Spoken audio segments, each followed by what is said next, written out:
All right. We are live. I'm really excited about this because this is a part of a series that I've grown to really like doing, really enjoy doing. Welcome back. This is Personal Branding for Educators. This is actually part 5. I made a mistake and put part 4 in the title. But this is part 5. We had this weird like restream glitch last week, so I went on late. But this is part 5. This is part 5 in the series, and we're going to talk about the profile today. Basically, this is personal branding for educators. This is me helping teachers get your personal brand right, take control of your IP, and ultimately take control of your career. I'm here every Friday around the same time, in between 12:30 and 2 p.m. Central Time. I think we're going to start going bigger and better with these in the future because I'm getting quite a bit of good feedback. So I'm streaming live on Facebook, on YouTube, on Twitter, and on LinkedIn. But this is me sharing tips and tricks to get your personal brand right on LinkedIn specifically. The reason why I'm starting to stream to YouTube is because I'm going to start doing replays. Because I've had a lot of people hitting me up like, yo, I'm at work, and I get it. You're at work, you're teaching, you're doing the thing. So we're jumping into LinkedIn tips, and essentially where this came from is that about a year and a half ago, I heard somebody at my job, which I loved, say something that made me really nervous, and it let me into some information that I did not want to believe at the time, but it was ultimately true. And I have gone on a journey ever since. Essentially, that person said something, funding a school project that I was working on, and he said something that made me believe that he thought that the people that were working there, while yes, were talented, but they were also expendable. And I decided, like, I got a wife, I got 4 kids, I ain't got time to be seen as expendable. So I decided to jump on LinkedIn and build a personal brand around education, specifically education reform, because I had some pretty cool ideas and some pretty cool thoughts. And I realized that I was actually building something really special, even though me and some of the folks that we were building, we didn't at the time, and maybe will never publicly get the full credit. So I wanted to find a way to claim my IP and use my intellectual property online to find my next great job or my next great opportunity. Had a blast doing it, learned a lot, met a lot of cool people, and have had some success and some failure. And I want to share those things with the educator community because this is a message that we're not talking about. And if you've ever listened to my podcast, Schoolish, you know that I am all into things that people are not talking about. So if you're watching on Facebook, Twitter, LinkedIn, YouTube, tag a teacher friend below. This one's kind of coming at you random because I didn't share my event widely when I launched it. So let's jump right in. I'm talking about the profile, the LinkedIn profile. 2 years ago, like, when I started this journey, I guess I'm almost at 2 years. I'm not quite at 2 years yet, but when I started this journey a little over a year and a half ago, I had no idea that you can even post on LinkedIn. I had a LinkedIn profile. I knew that LinkedIn existed. I knew that some people got jobs on LinkedIn, but as an educator, as a teacher, I did not think that was for me. I thought that district job boards and district job fairs were for me. I didn't know that there was this whole world that I could navigate outside of the classroom. And so that's what I'm hoping to share to you today. But the first step towards building a solid personal brand on LinkedIn, you would actually think, I would say content, or you would think I'd say engagement. It's actually not those things. It's actually having a profile.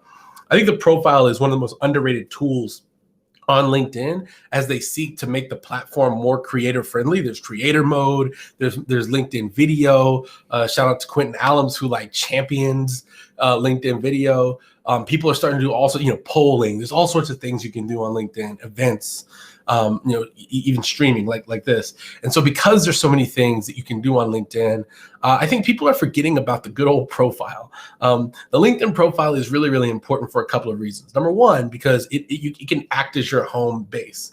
Now I'm going to say something. I think you should post a lot of work, a lot of writing, a lot of experience on your profile, but you should not treat your profile like a digital portfolio because it's actually not.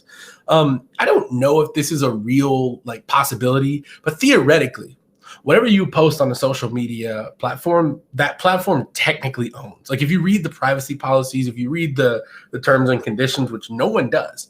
I only know this because when I was building Guide with my great friend Tim and Taban, we like researched privacy policies of other social media apps, and I like specifically went to TikToks, and I realized like TikTok technically owns everything that you put on that platform. So I figure, all of those privacy policies and terms and conditions are basically the same.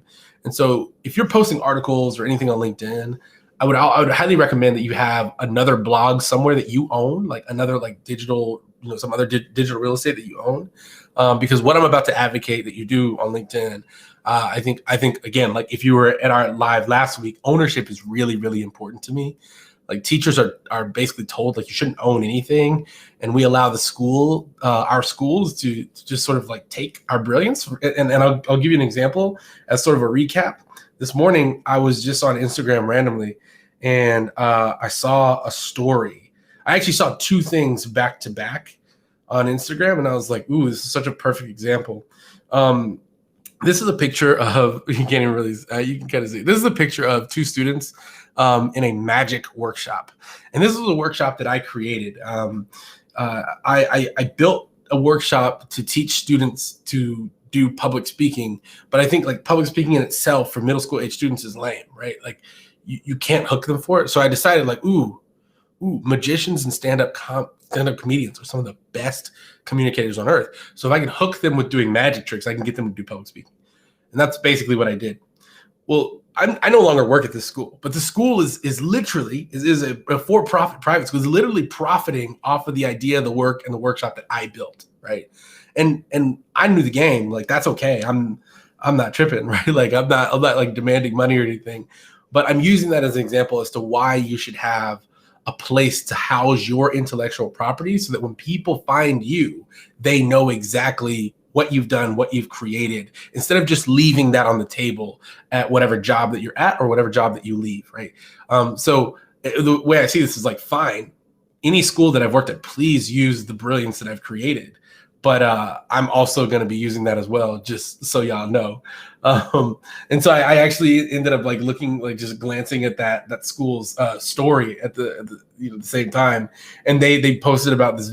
Honestly, like it's like the core of their model or core of their motivational structure, which is also something that I built. And so I was like, this is just it's just funny. So I just took a screenshot of it just to show you guys as a part of this, because it's really important that you find a way to claim your intellectual property. I mean, obviously the story's gone, but like this is a competition called Beast of the Week. And like big shout out to a guy named Jonathan Liverman, who I coached basketball with years and years ago. And we created Beast of the Week as a way to motivate basketball players. So I brought that and adapted it to that school, right? Like built that program out. And it's now like the core of what they're going to be doing at that school and other ones that they build, right? But my name is not on it. However, if you go to my LinkedIn profile and you look at my content and you know me, then you'll actually see that I've posted versions of that, and I'm claiming that as my IP because I built it, and I got people that know that I built that, right? So I'm putting that. The LinkedIn profile is a great place to house things like that. So last week, if you didn't see it, I'll find a way to share, make it shareable. It's on YouTube. You can watch last week where I talked about claiming your intellectual property as an educator and taking it with you and using it to build your personal brand. And this is kind of going to be a continuation of that. So I'm actually going to share my screen. I'm going to show you a couple of things. I'm going to show you some examples of good LinkedIn profiles, starting with my own, because I think I have a good LinkedIn profile. But I'm going to show you some examples of good LinkedIn profiles, so that if you're an educator and you're looking to get your LinkedIn profile correct, if you're looking to get it right, then by all means, feel free to beg, borrow, and steal, because that's how a lot of folks get good at this. I certainly learned from people around me and used the sort of unofficial mentors. By the way, if you're watching, let me know in the comments, in the chat, where you're watching from, who you are, and what you're excited about, because I want to make sure we engage. If you have questions, throw them in the chat. Happy to answer them. But other than that, we're gonna roll. So first things first, you should know that LinkedIn is updating all the time, which I think is really cool. LinkedIn is really paying attention to what people are saying. And I know this because a while ago, I shouted him out. Quentin Allums made a post. He was like, hey, there's not enough Black creators on LinkedIn. And I was like, bro, we should do something about this. And LinkedIn is totally doing something about it. So I'm really, really proud of that. But one of the things that I loved is that when somebody goes live, it was really hard to find out like where the heck they are live. Well, now if you know someone's going live, then you can see right here on their profile. If I click join live, it'll open up the live video and link, and then I can hear myself talk. The other cool thing about LinkedIn, and I don't know if this is creator mode. I'm pretty sure I don't have creator mode because when I tried to get it, I got that message. It was like, you're not eligible, which I take offense to. So if anybody from LinkedIn sees this, I take offense to that message saying that I do not qualify for creator mode because I am a creator and I create on this platform every day. But anyway, now there's like you can have cover videos. I created a cover video. I'm going to change mine. Once I get a mirrorless, like fancy camera, and have blurred backgrounds and stuff, like I just want to be like those cool video creators. But you can have a cover video. I don't know why I cannot do the recording for the pronunciation of my name, but I guess maybe it's because people are like, this is a basic name, and like nobody cares. Oh, Henry, man, I was just thinking about you yesterday. Like, I'm glad you're here, man. Thanks for watching. If you guys are not connected with Henry, he is one of the most incredible educators who is going to change the way education works in Nigeria and the world. He's Teach for All. He does some work with Teach for All, but Sharing Life Africa is his deal. Definitely somebody you should connect with who has a very good and strong personal brand. So I'll show you some stuff. So I'm going to start with the top of my profile. I have a couple of things that I want to talk about here. I have my current location. Now, I'll let you in on a secret. Look, location, there's kind of a hack to it, right? There's kind of a trick to it. I actually live in a city called Plano. I live in Plano because we just moved to the Dallas-Fort Worth area. My wife and I have 4 kids, and we have lived in between our parents. So we lived in Austin, Texas for 7 years. My parents live in Houston. My wife's parents live in Plano. It is brutal to not have family near you when you have 4 small children all together. So we moved to Plano in order to get closer to family. However, I don't want to put Plano as my location, even though I could. I don't put Plano as my location because Dallas, Texas, like, theoretically, Plano is part of the DFW Metroplex.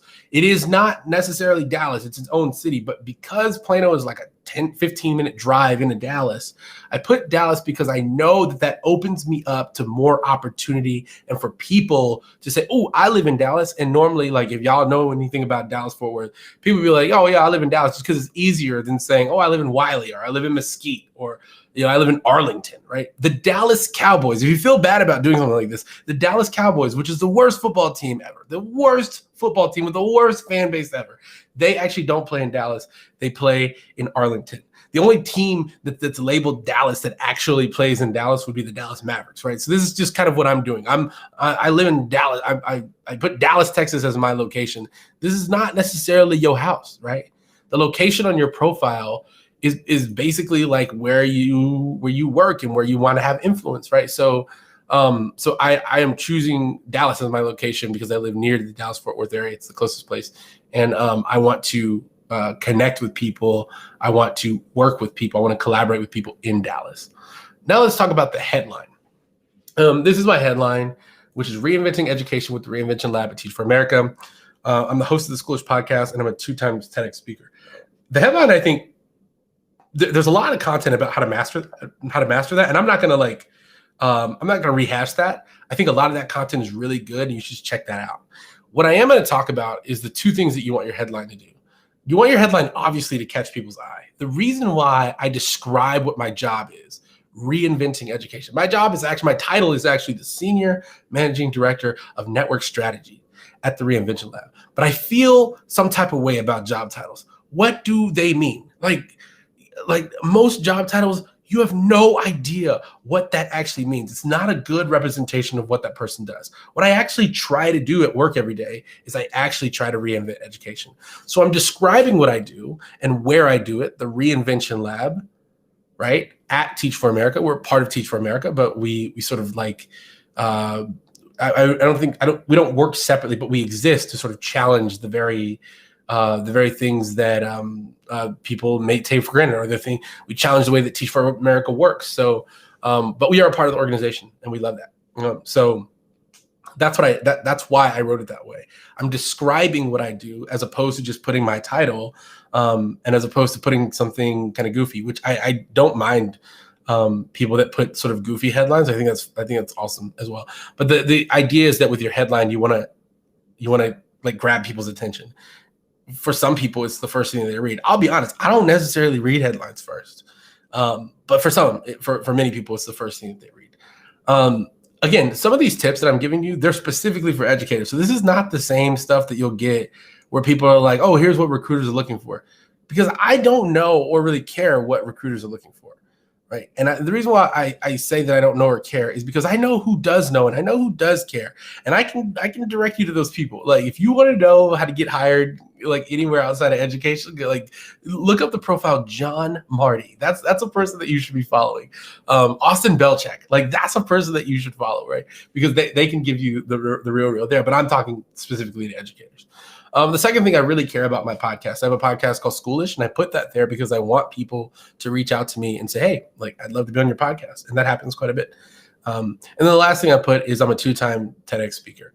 I will have a video where I talk about doing things off the platform to build your personal brand. But that's not going to be this week. And I'm going to talk a lot about TED and why it's important that educators try to get a TED Talk. And how to sort of use your TED Talk. But just know this, not all TEDx speakers are created equal. Not all TEDx events are created equal. And just because you have a TED Talk does not mean you're a good public speaker. And it doesn't even mean you have an idea that's worth sharing. But I put it there because I have a plan for it, right? So past your dashboard, the about section is the next thing that a lot of people like to focus on. The about section for me is very similar. It's where you flesh out your headline. So whatever you've written in your headline, if somebody says, okay, what does that mean? Then you should probably try to answer it in the about section. My about section used to be really, really long. And I started asking people, like, how many times are you actually reading the about section? Because for me, I honestly don't read it that often. When I go to someone's profile, I'm not really reading their about section. I'm actually reading their content. And so I think the about section is really important, particularly for because I believe recruiters do use it. But as an educator, I actually think your LinkedIn profile should be a place where you house and easily disseminate your content, as opposed to, I guess you could call the about section content, but mine is basically just I describe what I do and I give a call to action, which is literally, please contact me and let's work together, right? I just tell you a little bit more about me, and then a little bit more about what I offer, and then I give you a call to action. Now, what I just said about content, this is what I mean by that. I think the featured section, which is fairly new, and I think everybody has it, but it's fairly new. The featured section to me is far more important than the about section or your headline, because this is the stuff that, like, if somebody wants to know what you're doing or what you're up to, this is the place where they find that. So remember I talked about TED Talks, right? I have 2 of them. Both of them are linked in my feature section. I am the host of a podcast. The newsletter that accompanies my podcast and my podcast itself is in my featured section. Some of the first things you see. I also have a Forbes feature, which I don't mention to everyone. And I don't have that anywhere on my profile. Some people have those things, like I've been featured in Forbes, I've been featured in the New York Times. Maybe I should add that to my profile, but I don't have that in my headline. But it's one of the things that I want people to see and to know about me. So it's there. You can click the see all, and then, right, like I've got, an article like, here's why school sucks. I have some like list that I made, which I need to take off of there because I'm starting to get really sick of list. If you have never used the feature section before, it's really, really easy. You just click this plus, and it gives you like options, right? Like if you want to show published articles, you click that, and then you click which ones you want to show, right? I publish articles quite a bit. And then you just click this feature button and click done when you're done, and it will show up in your feature section. There's also a way to organize them. If you hit the edit button, you can sort of move them around. And I believe you can do that in mobile as well. I'm obviously showing you desktop. The next thing is activity. This is the first section that I actually go to. I go to activity, and then I go to post when I'm looking at somebody to follow or connect with. I think it's really, really important because I want to see not only like how often they're posting, but I just want to know what are they doing? What are they up to? Right. And so, I just scroll down and I look at like what people are doing and what they're saying. I am right now on this sort of like war path, if you will, to diversify the things that I'm posting. I want to use all sorts of features on LinkedIn. And a pro tip is like I think is when you start creating content on LinkedIn, use every feature that they have. Use the polling feature, use graphics, use video, really take advantage, like give people kudos. I don't give enough kudos, and I'm going to start giving public kudos on LinkedIn. So the next section, we're going to keep rolling with the profile. The next section I would really pay attention to is the experience section. The experience section is vital because you need to update this section constantly. So you, obviously, very similar to resume, your most recent to least recent. And I actually do advocate for people putting everything you do on here, everything. Even if you like create content on YouTube, I used to feel like, people shouldn't put that. Y'all don't work for YouTube, but YouTube is a career and it's a side hustle in itself. So I actually would totally put that on there.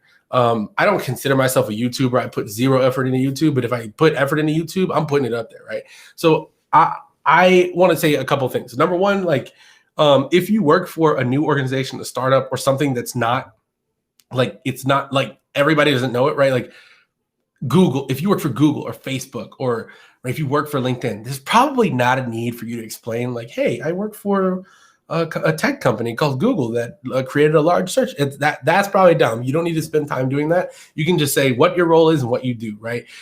I spend time telling people what the actual organization is, right? Because maybe that will actually hook them and give them a better idea about me than me just telling them what my role is. I told you already, I believe titles are kind of arbitrary anyway. And so I think it needs a little bit more explanation. So that's why I give it. I also almost never, I try to, especially for my current positions, I never leave out these links. I need people to have a grasp of what I'm doing and what I'm creating in that specific position. I am like overdue for adding some links to my Reinvention Lab position.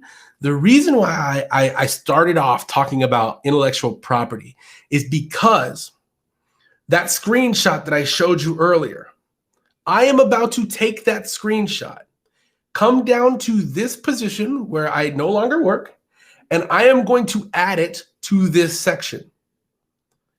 The reason why I'm going to do that is because I am going to benefit from the intellectual property that I built while I was there. I am going to use it as an example of the work that I did when I was there, right?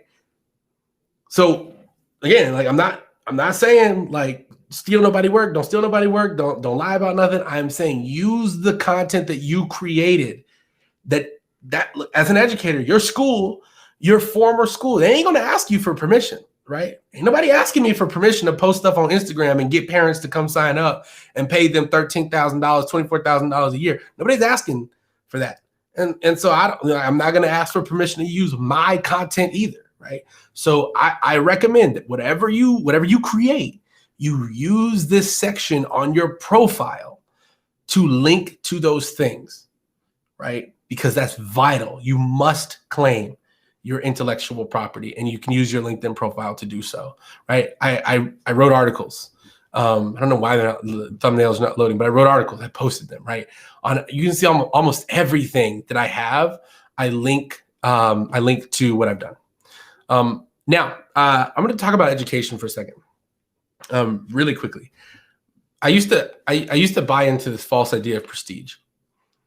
Prestige is made up. And when you see the top of your profile, You've got your current job and your most recent education. I actually used to hide. I used to preference my bachelor's degree from Texas State University, which is a great school, by the way. Every school is a party school, including Texas State, but every school. But it's a great school. I used to put Texas State University because Texas State University is a four-year university. It is a physical brick and mortar school. And I used to omit, like I used to kind of bury, you used to have to scroll down to find that I got my master's from Western Governors University. There's no shame in getting your bachelor's, your associates, your master's, your PhD online. Zero. But years ago, I subscribed to this false narrative that there was some sort that it meant less. It actually doesn't. I actually wear my degree from Western Governors University to the extent that we care about degrees. I don't have my degrees posted up anymore. I used to I didn't have any place to put them. So I put them on the wall behind my office and it was like, this is great. I don't know where they are now. It's not that I don't care about college degrees. I do care about them. I think they're important. I now use Western Governors University though as my primary education because it is the most recent, but I use it because it's actually more on brand for me. If you knew me in college, you knew that I was never in class. I hated college. I never went to class. I was the student that showed up on the day of the test and I took the test. And in most cases I passed. I was that person. I didn't show up to lecture every day because I didn't know that at the time, like as a college student, I had no idea how I learned best. I finished my master's degree in 8 months because I was at a self-paced, competency-based university, which was Western Governors University, that didn't have traditional grading structures, that didn't have lecture. And I was doing something that I loved. That's literally my personal brand. That's literally what I want to build for students. And so that's why I have that one featured at the top of my profile, because Western Governors University is far more on brand for me than Texas State University, even though I loved my time at Texas State because I spent no time in class and all. I had a lot of fun. I had a lot of fun. So anyway, licenses and certifications, I'm not sure how important these are. I have my teaching cert somewhere buried. Oh yeah, there we go. My teaching certification, which is about to expire. And I'm not going to renew it, but I have my teaching certification. So for educators, you can have that. I've got my, my Google, whatever, I'm a level 1 and 2 certified Google educator. Have no idea what that means, but I think they just emailed me and were like, hey, can you pay for your renewal? And I was like, not a chance. But you can have whatever things I even like LinkedIn, they give you the option to put that there. So you can have licenses and certifications. I don't yet know how important that is. So if you know it's important, let me know in the comments. I think volunteer experience is cool. I've got some volunteer experiences that I put there. I put being a TEDx speaker as a volunteer experience because I actually have a thing against people that put it as a job. I don't have a thing against those people. I don't think you should put being a TEDx speaker as a job. That is not your job. You did that voluntarily. As a matter of fact, you did it for very selfish gain. And I'll explain that when I talk about TED. I think skills and endorsements are important. I don't put the effort that I should into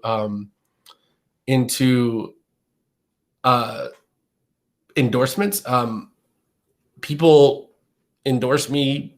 What I do think is important is recommendations. Recommendations, I think, are vital because this is somebody who is lending their brand and their profile. Because if somebody sees a recommendation, they will click on that person and see who's that person, right? This is my good friend, Tim. Tim, he gave me a recommendation, and this is what people will do. Oh, look at this guy. Oh, look at his profile. Oh, look at his content. Oh my gosh, right? They will go and they will see, who that person is. So I think the recommendation section is really important. So I would, if you've never done it, I would straight up ask people for recommendations. I paid no attention to accomplishments. I did this like years and years ago. I now pay no attention to this and certainly not interest. I don't even know why I have that still on my profile. And I don't know how these certain people got on there. I'm not particularly interested in Sarah Blakely. even though Brene Brown is a boss. I don't know how Sarah Blakely got on there, but that's the LinkedIn profile. Now that I'm not showing you my profile because I think my profile is the best. I'm going to show you other profiles. Specifically two. This is my friend Liz. Liz has a phenomenal profile, and the first thing you see was one of the most important is that she is a LinkedIn top voice in education. I think that's really important. Now, Liz is crushing it on LinkedIn, and she is doing some things that I think are phenomenal. Right? If you look at her profile tagline, her description, I think it's really important. Right, because I mentioned earlier, like some people have these places where they've been featured and published, and while I don't, I said maybe I should add it, and I think this is why. Right, Liz gives you a really clear picture of what she does and who she is. Like right here, look, Black History and Culture Academy. This is something that she owns. That she does. She's putting a lot of work into it. It's phenomenal content. Sign up, shameless plug. She also tells you that she has 63,000 followers and counting. Some people feel some type of way about this, but specifically for educators, the reason why I'll tell you is that if you start having success on LinkedIn, I think you should update this number. You should put this number. And the reason why is because Liz is telling people like, look, I'm in demand, right? This also tells me something, right? Like if you're trying to reach out and you want this person to speak, look at that number and check yourself before you ask them to speak for free. Just right. So then she tells you she's a LinkedIn top voice. She tells you she's been published in CNN. She's been featured in the New York Times, and she's a podcast host. What I think is really great is this. Talks about, and it gives you like what you can expect to see. I believe that comes with creator mode. I have never done that, but I think it's really, really important to have things like that on your profile. The way that I get around it is I actually every month I have a post where I introduce myself to my network and the new folks, and I include that in the post. Again, Liz she's got a robust featured section where she's got writing, podcasts, all that stuff, and you can just look without going deeply into her activity that she's really active, right? I think activity is important. Boom. About section. She's using emojis. I don't have the patience to type on my phone. And I guess now that I have the touch bar on my MacBook, I can. But I think like just really, really clear, pointing you to the things that she wants you to hit up, telling you exactly who she is. Updating frequently. Really good. Really, really good. Again, like include everything you do. Podcast host, Black History and Culture Academy, right? Instructional designer, right? Everything, include it all, right? Skills and endorsements, right? Again, a person who has recommendations, doing really, really, right? So you just need people to know, right? So I think that's another example of a great profile. And I'll show you one more. This is my good friend, Robin Schulman, who is also a LinkedIn top voice. She was in 2018. And Robin tells you up top, like what's most important to know about her. She's a community manager. She has content strategy, editor. She's a LinkedIn top voice. And this is really important for you to see. K through 9 and ESL teacher, right? She tells you what she talks about. Writing, education, marketing, introverts, entrepreneurship. Robin is also one of the best people to know and follow. Just by the way, if you're not following Robin or Liz, you should follow them, right? She gives you, again, in the featured section, some of the most important things she wants you to know. You can see she's really active. And then I particularly wanted to show you Robin's about section because it's much longer than mine and Liz's. But what she does in this about section is really important. This is almost like a cover letter. She tells you, I am a teacher who took the road less traveled, right? She gives you this narrative, this beautiful narrative. And I used to have something similar to it. I may go back and rewrite, right? Like, she tells you, I built my own education website, right? She gives you a narrative. She tells you what she does. Then she gives you the history of her career, right? Gives you her certification, right? What I love is this section, how I can help you. Her about section is focused on helping other people, right? Helping other people. I think it's great. My Forbes feature actually was written by Robin. So thank you, Robin. But I really, really love this part as well. She gives you accomplishments. So after reading her about section, you have a really good picture of where she came from, what she does, how she can help you, and who thinks she's a big deal. If you need help writing an about section, the best thing to do is to find someone who's crushing it, go look at what they've done, and try to do a version of that. If the person is willing, reach out to them and say, hey, can I send this to you for you to look at?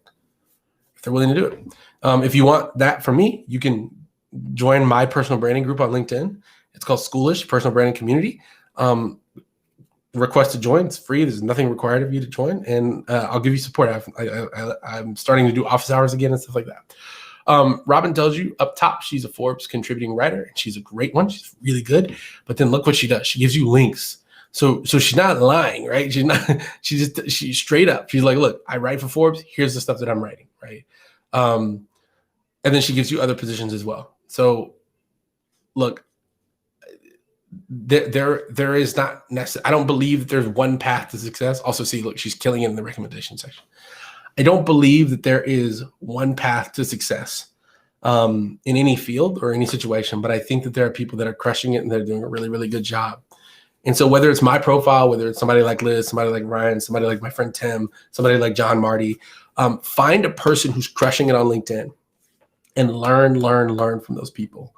One of the phenomenal things about a person specifically like Robin is that early in my career building and growing on LinkedIn, nobody knew who I was. She reached out to me and took an interest in who I was. And it was through coaching and conversations like that I was able to grow on LinkedIn, take control of my career, and honestly, look, make more money, have more fun, have more free time, have more control over my schedule, all of that. So I'm not going to hold you any longer. I'm going to wrap up this edition of Personal Branding, the profile on LinkedIn. I don't have a course. There's nothing for you to buy from me, but share this video. And if you feel compelled, leave me a recommendation on my profile. And that's really all I ask. So thank you guys for being here. Really, really appreciate it. I'll be back at you next week with some more content on personal branding for educators.